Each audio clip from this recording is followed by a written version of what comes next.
Welcome to the Dogish podcast, the only podcast dedicated to the topics, events, and personalities impacting dog parents today. My name is Jasen Arias, founder of Forever USA. We are now book publishing. Have I talked to you about this yet, that we're shifting to book publishing? Yeah. We should do a little show about that as well. With me, as always, is Miss Sylvia Wes, certified dog trainer, pet expert, and dog mom extraordinaire at Dog Up in This Bitch. How are you today? Oh my God, you did it like right that? for like the first time ever. I'm so proud of you. Yay! But stop trying to digress from our guest today because we had a fantastic conversation. I'm not digressing. You did. You're like, let's make this all about my book publishing company stop. instead of like what it should be about, which is Melanie's amazing dog wine for humans. Right. Company. We clarified that right at the beginning. Clarified that right off the bat. Nectar of the dogs. Yes. We're so excited. Super fun. It was a great interview. We cannot wait. Yep. We found out that Melanie and I are neighbors. I may or may not start stalking her for wine. I don't know. And jury's still out. And if all you care about is getting sweet discounts, then you can just scrub to the end and there's an awesome discount at the end of the show for wine. Yes. Yeah. Okay. Let's get into this interview. Awesome. Let's do it.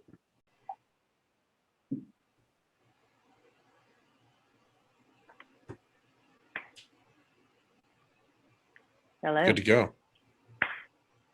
Well, welcome, Melanie.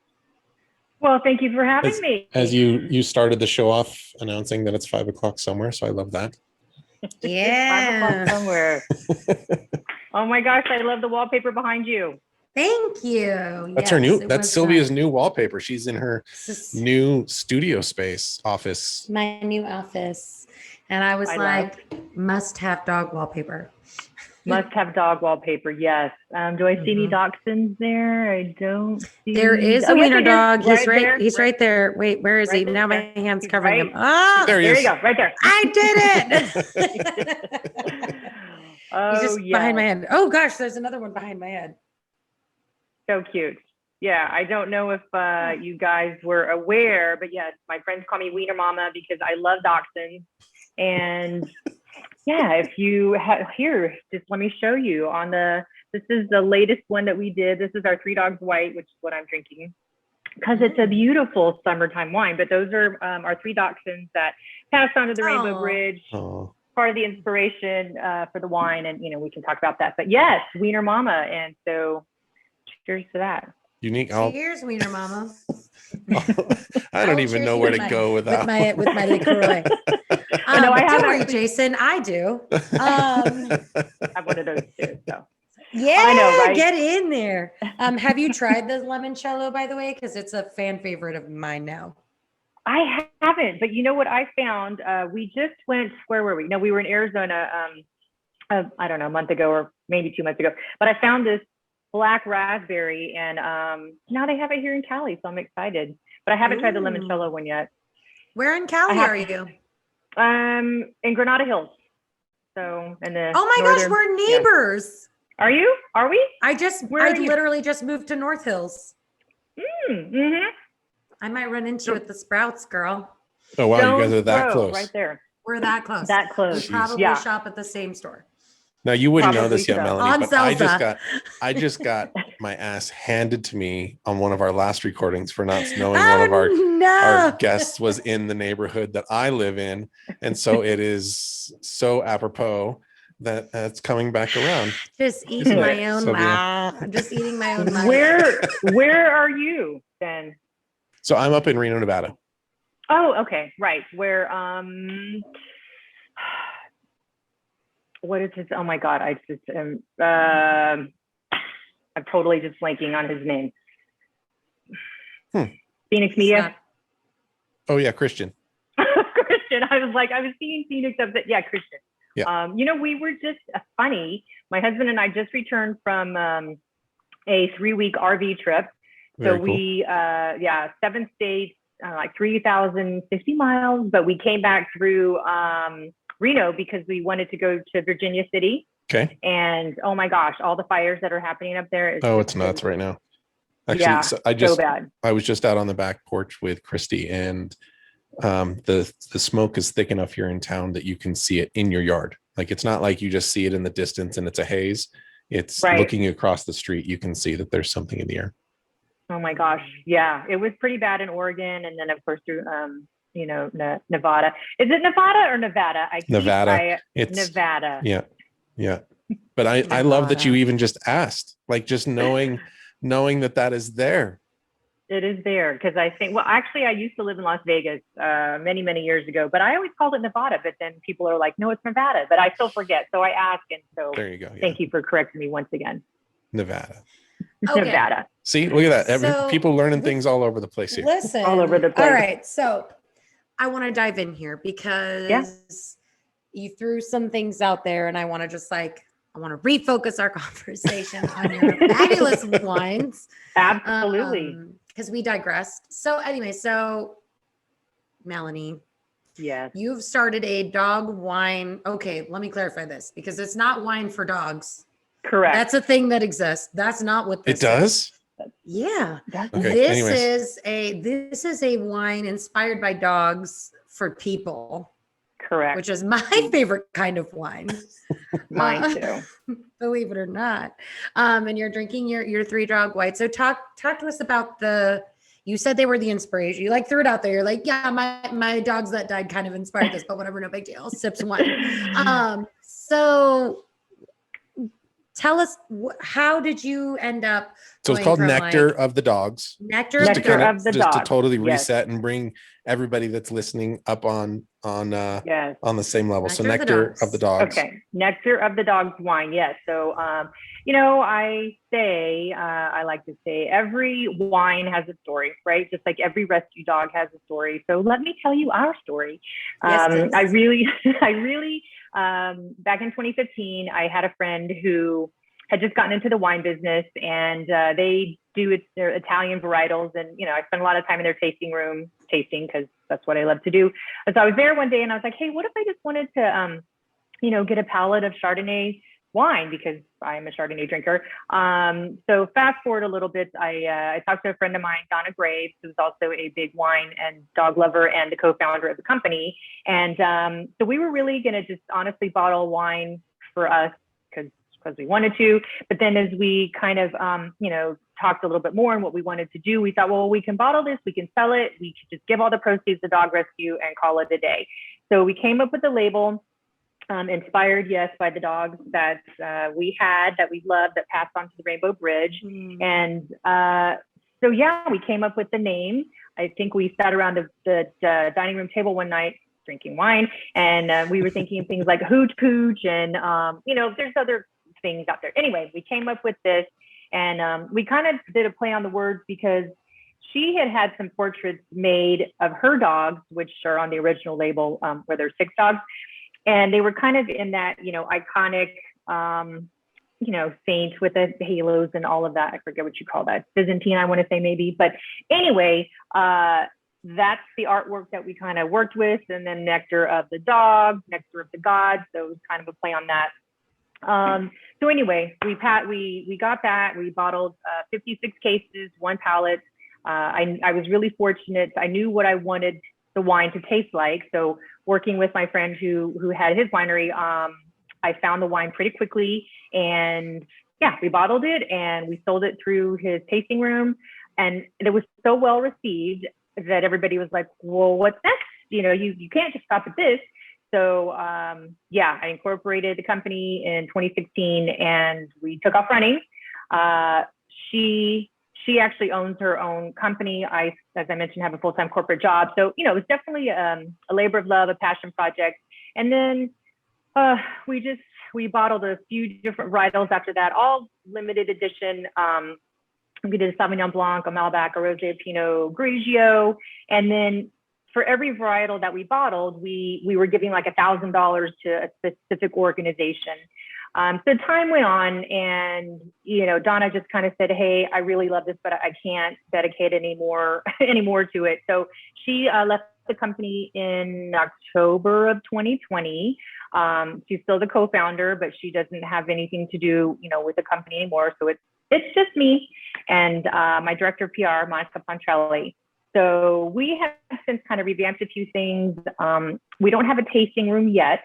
We are located in Simi Valley. That's where we store our wine, and that's where we ship our wine out of. But we're working with the city of Simi, so hopefully trying to get a tasting room in the next, I don't know, 6 to 9 months, maybe. It's a long process.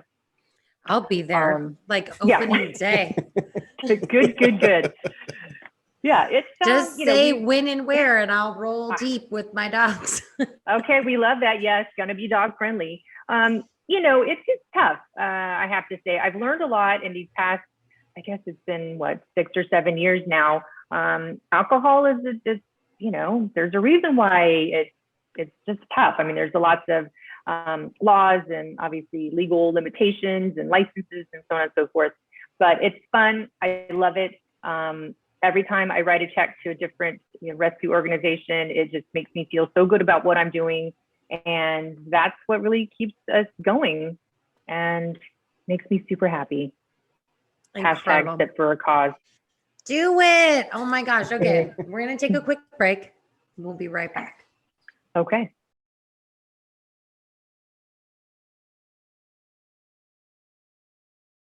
Awesome. So that was a lot of information of just going. Like my questions, has it been difficult kind of keeping things aligned and not just being a wine business, but still having a focus in the dog community? Like, how do you blend, like, pun intended, blend those together? Yeah, it's interesting. That's a good pun. Like I said, when we first started, we were just giving, we would bottle a pallet or two, which is 56 cases or 112, if you do the math correctly. And we were just giving $1,000 off the bat to whatever organization, we were going to partner with at that time. And then, as I mentioned, time went on and Donna kind of went her way. And, I really just wanted to continue on in the business. And I thought, well, I just can't keep giving $1,000 away when I'm not really, making any money yet. So I kind of restructured when Monica came on, and I thought, as much as I love giving as much as I can, and if I could give it all away, I would. I really need to partner with organizations who might have just a little bit of skin in the game. So I came up with the concept last year, the Heart and Paw Partner Program, and what it is just, we get, I don't want to say solicitations, but people reach out often to us like, hey, we'd love to partner with you. How can we be a part of this? And what it is pretty simple. If somebody wants to be a Heart and Paw partner, we just ask that they share our logo on their website and, promote us on their social media. And well, back before COVID, we were partnering on events. So that was really great, because if we had a specific event, we would partner with a specific organization, and then any wine that we sold from that, 10% of the proceeds would go to that organization. COVID hit, events got canceled, so that was a little bit tough. But we do have quite a few Heart and Paw partners, and it's a win-win, because the more they help us promote, the more wine we can sell and the more we can give back. And so I hope that answered your question, but that's, it's giving back is always at the core of what we do. Some of our partners, like Guide Dogs of America, while not necessarily a rescue, they do a lot of great work, obviously, with dogs. And they've been a great partner. We've done a couple of events in their campus over there in Sylmar. So it's just great to be surrounded by dog lovers, wine lovers. It's a great culture. And, we're just going to keep moving forward, hopefully with new Heart and Paw partners. Yes. Heart and Paw. So are the Heart and Paw partners, are those your rescue partners that you donate to specifically, or are those like businesses who want to collaborate with you? Like, what does that look like? Is that how, so let's say I own a 501c3 rescue. I don't, but let's say I did. I don't yet. I would come to you and I would say, hey, I would love to, partner with Nectar of the Dogs and potentially be on the receiving end of this gift. Correct? Am I reading that? Correct. You are correct. And actually, yeah, exactly. So sorry, that's what I kind of meant to say is, we promote them on our socials and on our website to try to help raise awareness.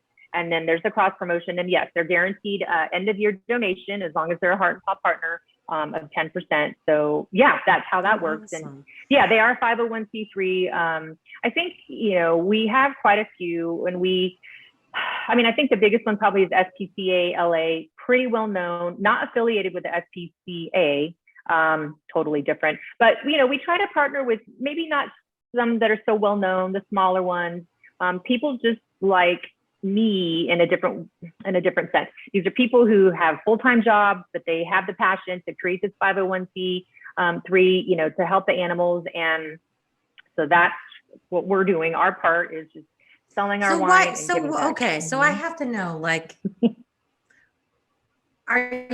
so obviously your friends call you Wiener Mom. Do you have dogs right now? I do. They're sleeping right now. Yes. So how do you go from just like, I'm a dog mom with a corporate job to I'm going to create wine that supports dog rescue? Because that's not everybody thinks that way. Do you see what I'm saying? Right. So like, yeah. Which dog was it, I guess? Because there's always the one, like, which dog was it for you that was like, okay, this is for you, kid? Yeah. At one time, my husband and I had 5 dogs. I had 2 dachshunds when, I was 27 years old. I was living in Hollywood in an apartment, and I traveled a lot with my job. But I was like, I didn't really want children.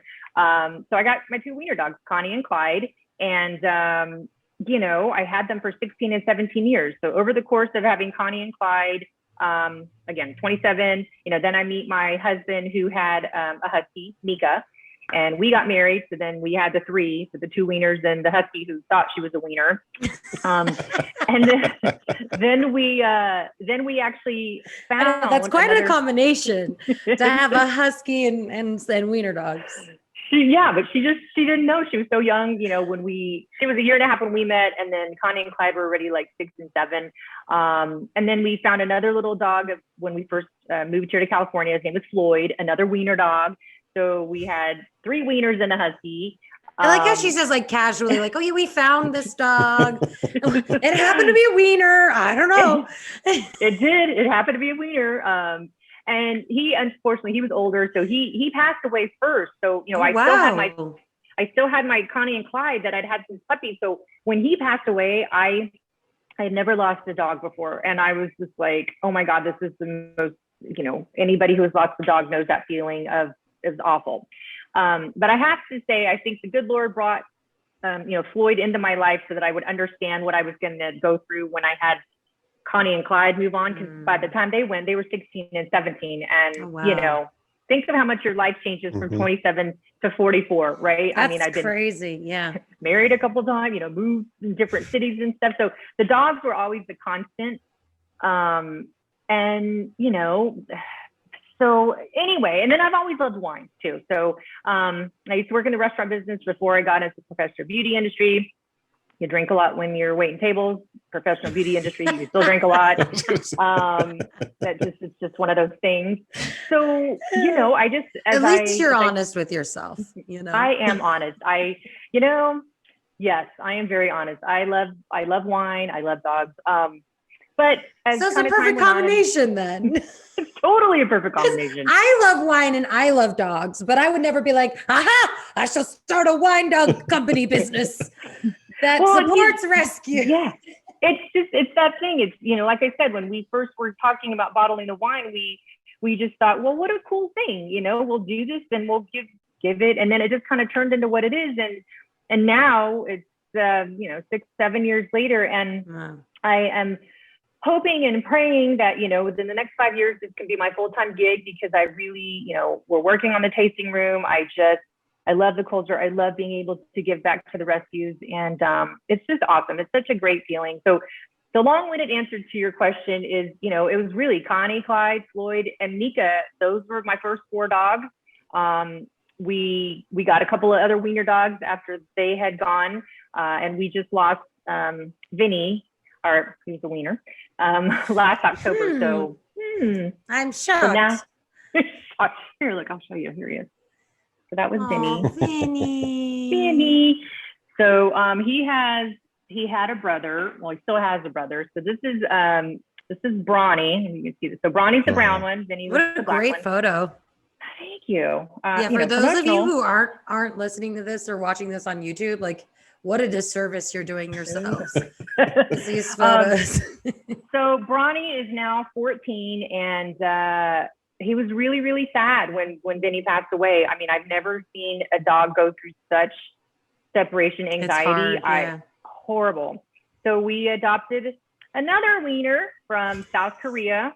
His name is Moose, and he's here somewhere. But yeah, so we got the 2 wieners right now. So I've got Moose and Braun.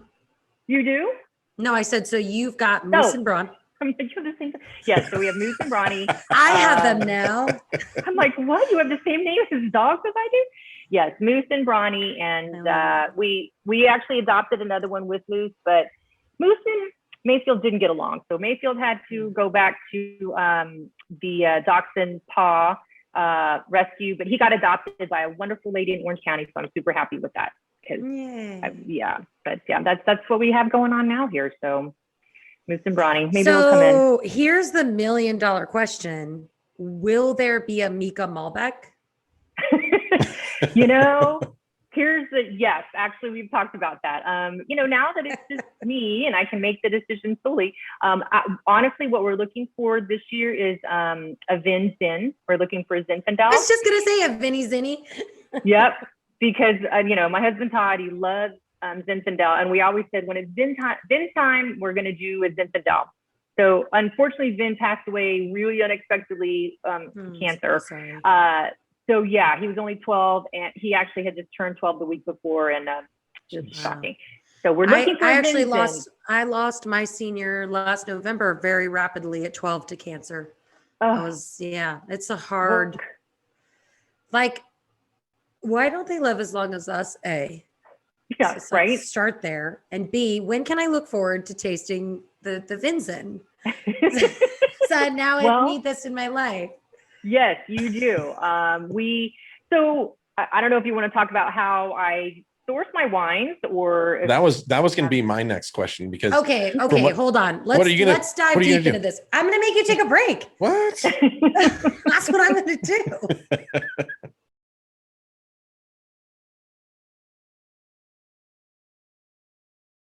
And we're back. Go ahead, Jason.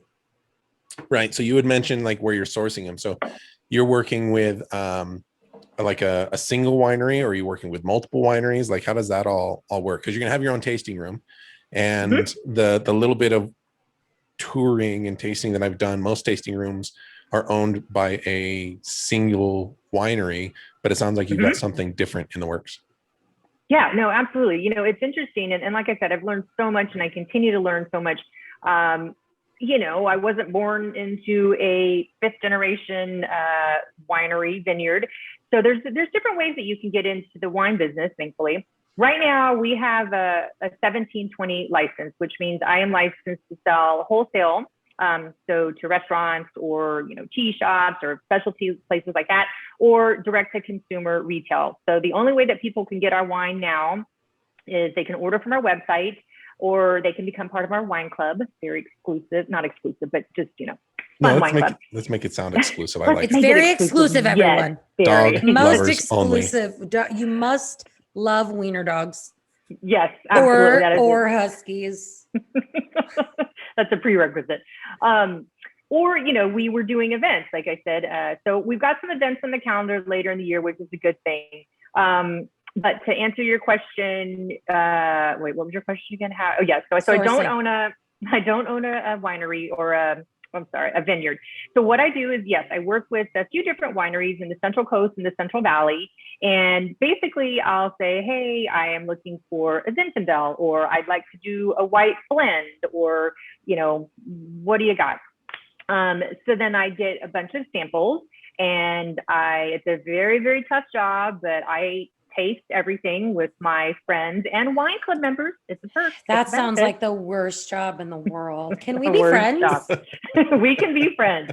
The funny thing we're neighbors, so I just feel like seriously, stone's throw. I can be neighborly. I can come take the burden from your shoulders of tasting. It's very, we do blind tastings, and we compare to currently sometimes like our Three Dogs White. We did a 2017 blend, and then this one is a 2019. So, we compared the 17 to the 19 against other different types of white wines. And I mean, it's a tough job. It's a fun job. You really kind of gotta, we have to take notes, and we have to not get, too intoxicated so we can remember what we're tasting. But yeah, so that's what I'm doing now. I work with 3 different wineries at this point. One of them is in Lodi. Most of my wines come from Santa Barbara County. And then I do have a Casa Robles. That's our CCF McMurphy, right? And then I've got a couple of different ones on the horizon. So I'm looking to work with Sonoma, winery in Sonoma, and then one in Amador County. Hopefully that's where we're going to get the Zinfandel.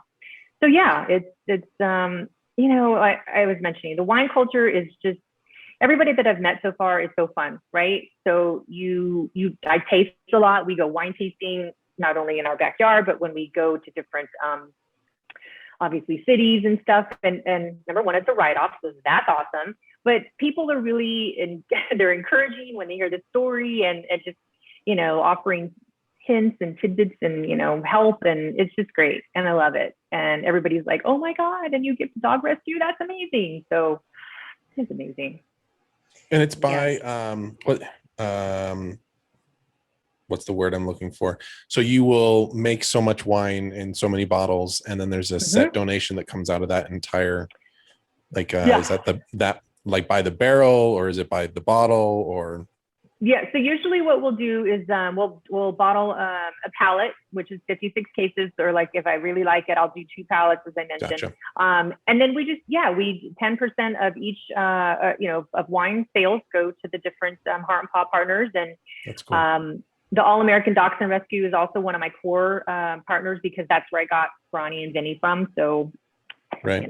But it's 10% of all wine sales. And like I said, the very beginning, it was so well, here's $1,000. We love you and we love what you're doing, but you can't be a sustaining business like that. Sure. So, but no, it's just. So good. So is it 10% split among all your partners evenly? Is each month a different partner? How do you do that? Yeah, and that's kind of, I've learned a lot along the way. So last year, just real quickly, obviously with the events being canceled, and it was tough to sell wine. It's people, that's the importance of a tasting room, right? You like to go and taste and buy what you like, right? But without doing that, sometimes people are hesitant to order online, even though it's awesome wine. But I think sometimes people also get the notion of oh, it's a wine for charity, so it's probably not that good. But I'm a wine snob. I'll be the first to admit it. And I am bottling this. And if nobody wants to drink this wine, I have to drink it, and I'm not going to drink bad wine. So that's always also been the premise. Yeah, that's kind of how we. Well, that's definitely excellent quality control. I have to drink this, so it better be good. It better be good. I love that. But to answer your question, so what I learned back to 2020 when we totally went on lockdown.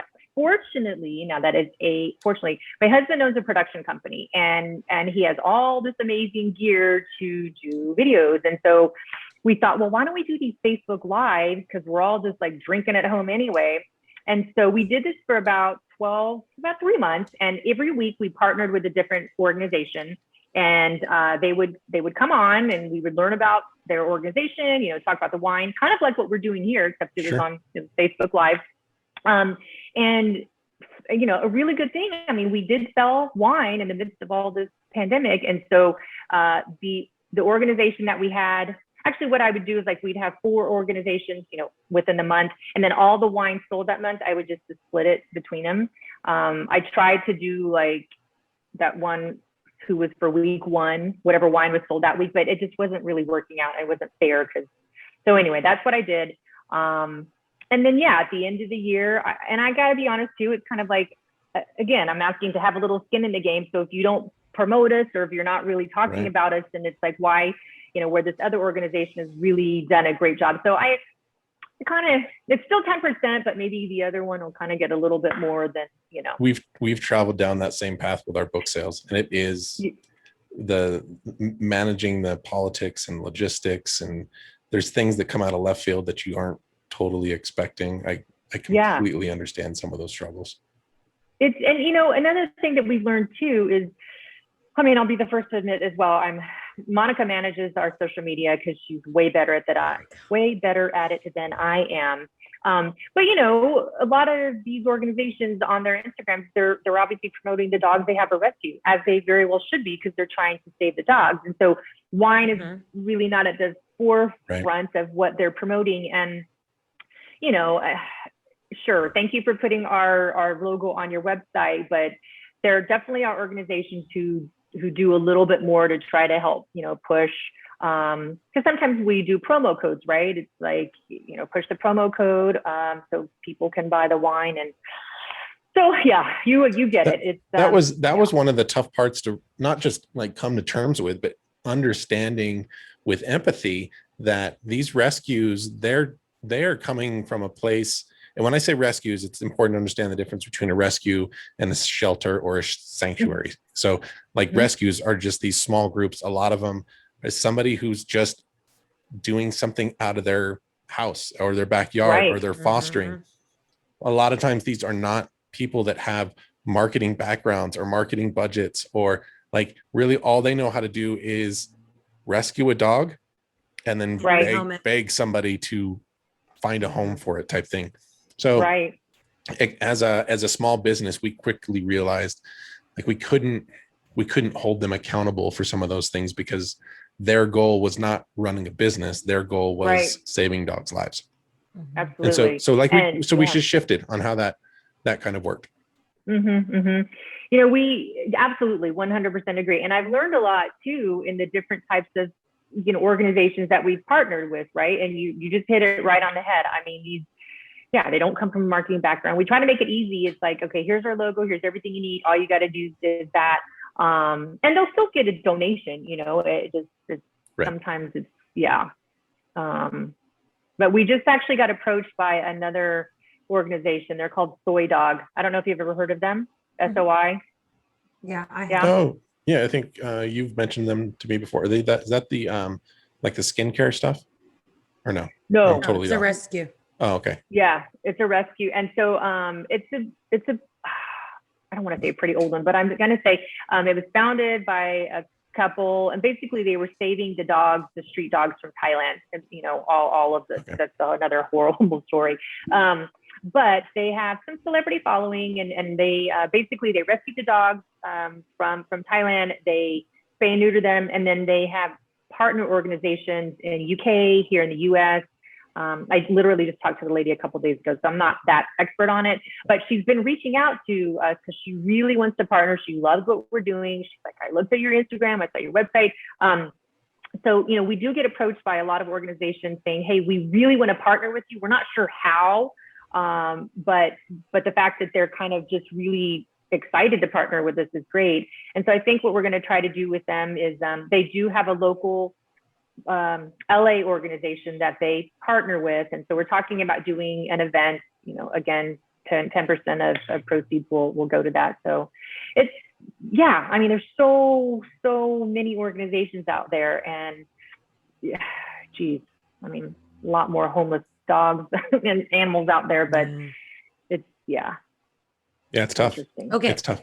It's tough. I have another question, but I feel like you're going to take us to break here. We're going to take a break. Sweet. Yeah.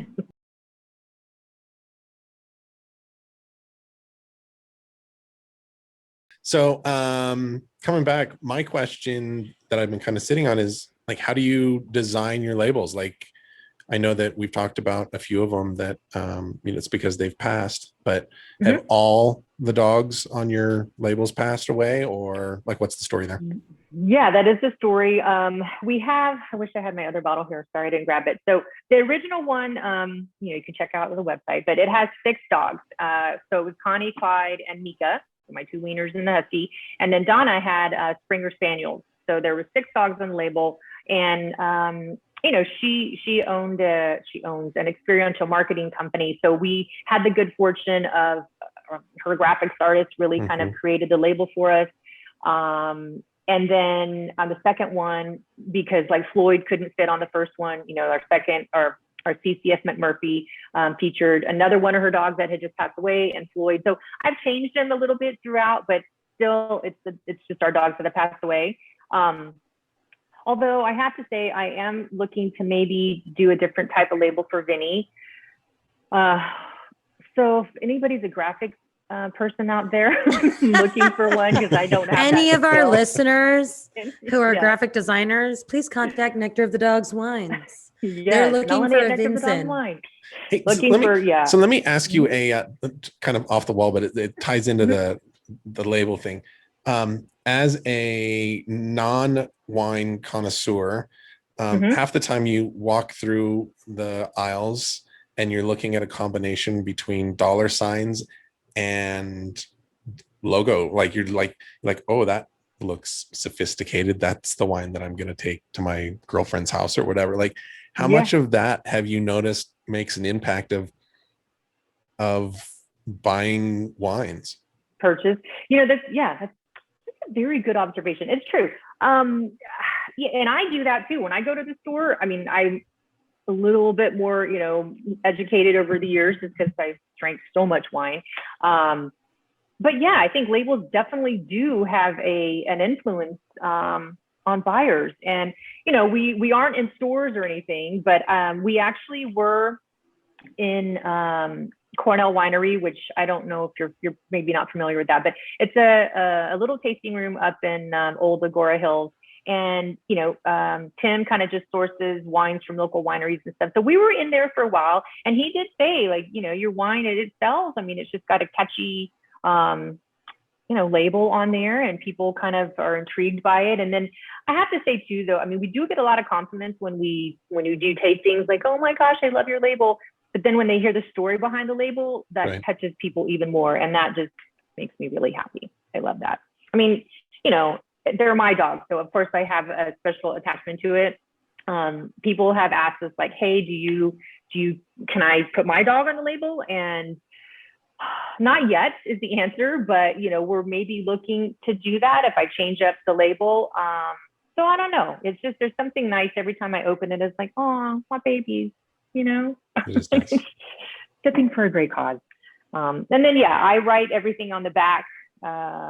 Just because I do have that skill. I'm good at writing, so I write all the descriptions, and of course you have to have your legal stuff, and all labels have to be approved. So there's a little bit of a process to it. Did you know any of that before you decided to start a wine business, or like it was kind of like a learn as you go? What do you mean about the label? Like the labels and all that. Just stuff. some of the complications of jumping into an alcohol related business, let alone a consumable business. Yeah. I didn't know anything. Like I said, I had a friend who, he resurrected his grandfather's winery. And this is one I was telling you about, his Sunland Vintage, and they have a tasting room out of Thousand Oaks, Mike and Debbie Giovanazzo, really great mentors. But, he didn't really know a lot about it. So I was kind of like, all right, this is what we want to do. How do I do it? And, we had to, I guess we didn't have to, but we did. We hired lawyers in the beginning because you have to apply for all the licensing. They have to do a background check. There's a lot to it. There's really a lot to it. And it's just, the legal stuff, the tax stuff, that to me, well, I don't really like that part of it. I really like the tasting part and obviously the dog, donation part, but and that's one thing I have to say. I'll just, we had an accountant kind of helping us after that first year. And I was like, here's all this, we sold all this. And she was like, what are you doing? You're running a business. You need to, and that's kind of when I realized, like, oh my gosh, she's right. I'm running a business. And so I kind of had to take a step back and really, it was a hard realization. It's like, I'm not just doing this for fun, it's a legit business, and I continue to learn year after year, but I've definitely gotten better at it, I have to say. How much time are you spending on this versus in the beauty industry? Oh gosh, who's listening right now? Nobody. Nobody's listening. It's just us. when they do listen. I have a full-time job, obviously, as I mentioned. And last year I was kind of able to spend a little bit more time with the wine because I wasn't traveling. Normally, you know, I traveled probably 50% of the time, so I was gone a lot. So I say I'm probably back to, you know, I guess 70-30. I mean, I'm pretty busy right now with my job. And so I have my nights and my weekends for the wine. And then as soon as we start getting back to events, I think that's going to ramp up more as well. So yeah, there's some early mornings. And how many wines do you guys have now? Currently we have 5 in the portfolio. How many have you released? Yeah, we have done 11 varietals. Okay. Gosh, and that's off the top of my head. But yeah, we just did our 2019 Three Dogs White, as I just mentioned. Last year I was going to do a rosé, another rosé, a Pinot Noir, and then the Three Dogs. And then I had to cancel the rosé just because I, you know, wasn't selling enough wine. So I went ahead with the Three Dogs. And now I'm looking for hopefully bottling a Sauvignon Blanc, looking for the Vins in, and then another rosé this year. So that'll take us up to 15, I think. Yeah. Cool. Which is pretty good. And is the year the wine comes out? So like you mentioned that you said 2019 Three Dogs. Is that the year that it was starting to be made, or the year that it came out? The year that it came out. Gotcha. Yeah. Yeah. So we, you know, 2020 was tough all the way around, not only for COVID, but then we had all the fires. So kind of wine has been a little bit tough to find this year. But I have found some. So just intrigue. Stay tuned. Okay. It is unfortunately that time. That was fast. That was fast. Wow, that went by really fast. Listen, life's fun when you're drinking and chatting with your neighbor. Oh, hey, yes, I was reading one of your emails last night, and I shared it with the people that were in my car. And I think the tagline on your emails is, okay, you tell me what the tagline is because I don't want to mess it up. Not really drinking alone if your dog is with you. Yeah. Yes. And we actually, we have I have to say, we have trademarked that. That's another thing I've learned about, like trademarks. So there's a specific trademark that we have, and it is that it's not really drinking alone if your dog is with you, with the dog paw, with a D and an M in it. That is our trademark tagline, and it makes me feel good. I never feel like I'm drinking alone because I'm always with my dog. Love that. And today you're with us. And today I'm with you. Okay. We do end our show in a very special way. And Jason. And I know, but I want to get it out there. Okay. There's you guys are offering 10% off. You're gonna have a code that you end up giving our listeners that we can for the put, Dogish right? listeners. So, yes. That's exciesing. I didn't want that to get missed. If you have the code, you can tell everybody now. Otherwise, it'll be in the comments down below too. Okay, it's DogPod 10. DogPod 10. POD 10. Yes. Yes. Okay. Are you ready? We'll be using to purchase my own case. Please do. Join the club. You know where I am. I will. You ready for the joke? Creepy. I just show up. Dog dad joke. Okay. All right, go, Jason. I'm sorry. We were bonding, but whatever. I know. Yeah. Please interrupt. Why are dogs such bad dancers? Why are dogs such bad dancers? Because they've got 2 left feet. Yeah, why did I not have I should have, yeah. I had a feeling it was something about 2 of something. And I was like, they have 4 paws, 2 somethings. I mean, they technically don't have feet, so I'm a little disturbed by that portion of the joke. I bet you if you polled the public, most people would say they have feet. I Just like saying. 2 left paws. No, it doesn't work. The pun doesn't work. Good one. There's still a good one. Thank you so much for coming to hang out with us today, Melanie. Well, thank you for having me. Well, I'm going to come down and visit you, and Sylvia is going to take you to lunch someday, I'm sure. All right, tomorrow or whatever. We love that. Right. Whatever you want. Plenty of wine. Or I'll just hang out at the Sprouts and wait for you to come in. Cheers, indeed. Let me know when you're going to be there. Yeah, cheers, and may dogs continue to bless your life. Oh, I love it. There you go. Oh, thanks so much. Thank you, Melanie. Thanks so much. All right, take care. Bye. I want to take a quick moment to thank our guest once again, Melanie of Nectar of the Dogs Wines. As always, my co-host Jason, and all of you listeners for tuning in. Any products or websites that we discussed today will be linked in the show notes at thedogishpodcast.com. Yep. Additionally, check out that discount code for 10% off of your order of Nectar of the Dogs 10. Wines. DogPod 10, the number 10, that is. And please make sure to check us out on social media. I'm at Dog Up in This Bitch and at Forever USA and Nectar of the Dogish Dogs. Make sure to Podcast. go. Yes, and Nectar of the Dogs Wines. Jason, Yeah. I am getting there. I Your hear level you. of impatience I hear today. you. I'm excitable today. Anyways, if there is a topic or personality that you, our dear listeners, would like to hear about, know about, have us expound upon, please let us know. We would love to do that for you and continue to do that for you. Until next time. Hugs, everybody. See you then. Bye.